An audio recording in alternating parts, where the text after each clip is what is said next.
Welcome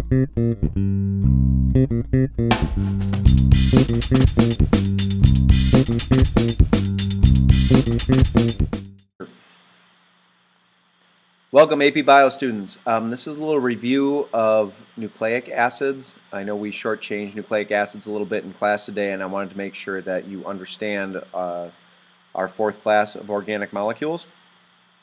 In quick review here, we already have covered carbohydrates and fats and proteins, and the one I was leaving for last was nucleic acids. Nucleic acids are important because these are the molecules that carry the coded information telling us how to make proteins. And then proteins in turn organize everything else. So the nucleic acids, the most common example of course in a cell is DNA, and the Na in DNA stands for nucleic acids. And then there's RNA as well, which is a very similar molecule, again used for carrying information. Before we even get into the structure, you should know that the monomers for nucleic acids are going to be nucleotides, just like the monomers for proteins were amino acids and the monomers for carbohydrates were glucose.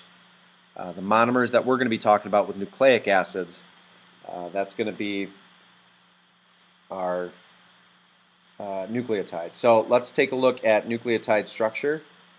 Give me just a moment here. There it goes. Okay. Here is the basic structure. First, we start with a pentose sugar, which means it is a 5-carbon pentose, because the ending OSE always means sugar. At the top here is an oxygen atom, in case you care. And then dangling off the side here is our final carbon. And we already have covered that at each one of the corners is a carbon atom if it's unlabeled.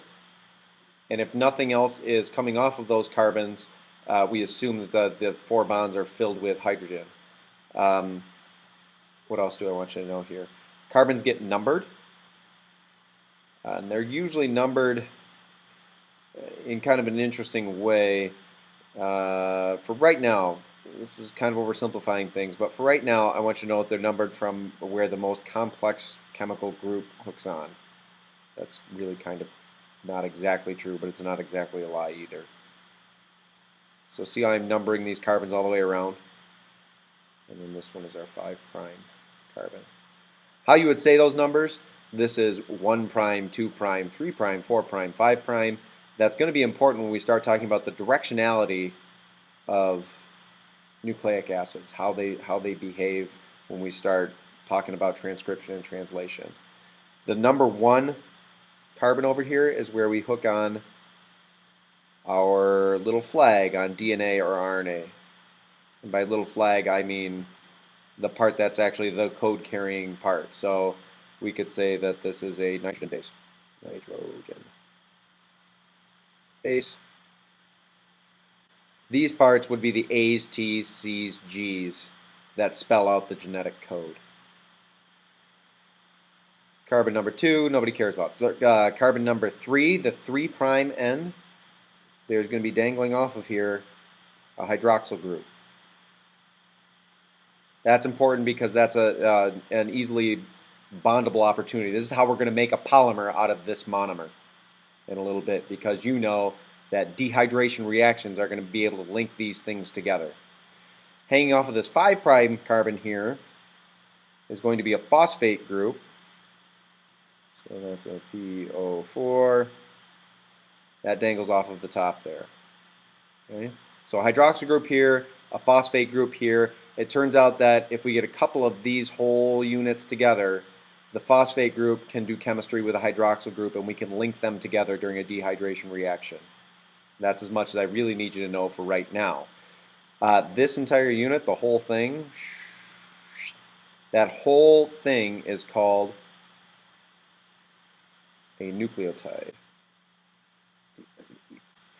That is, a nucleotide is a monomer of a nucleic acid polymer.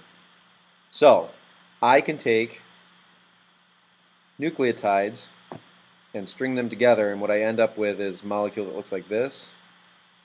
I'm going to try and draw this. This might be horrible.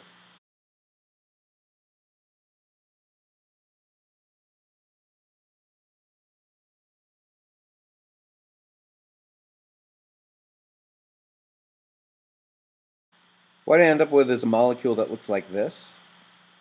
And this will be, let me think here, this is 1, 2, 3, 4, this is my 5' end, 5', this is my 3' end, 3', this is my 3', 5'. And what I want you to see here, this is a DNA molecule. Here are my code carrying parts, like the popsicle sticks in the middle of my big DNA model that I have hanging on my ceiling in my classroom. So these would be where you see the A's, T's, C's, and G's are in these middle parts here. Here are the backbones. There's your pentose sugar. This is a phosphate group, pentose sugar, phosphate group. So it always alternates sugar, phosphate, all the way down the backbone of the DNA. Where these 5', 3' numbers are coming from, that's telling you the position, the carbon's position that's doing the bonding. Because remember, these are numbered all the way around, like I just showed you. The 3' and 5' business becomes important later on because when we're reading DNA or RNA, it's always going to be directional. The machinery is always going to run from 3' to 5' or 5' to 3' depending on what process we're doing. So that's going to be important to know later. But this is the basic structure. As long as you know there's a pentose sugar, there's a phosphate group, and that you are starting to understand something about the numbering of carbon atoms and why this 3' and 5' terminology is used. That's as much as I really need you to know right now. There's our finished product. So, in review, the monomers of a nucleic acid polymer are going to be our nucleotides.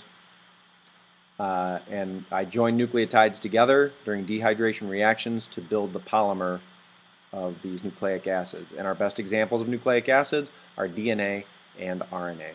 Hope that helps a little bit. Hope that didn't just confuse you more.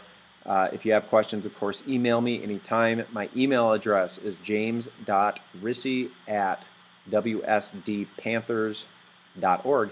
And if you've got any other concerns or anything, I'll be here before school, of course, and you can ask me anything you need.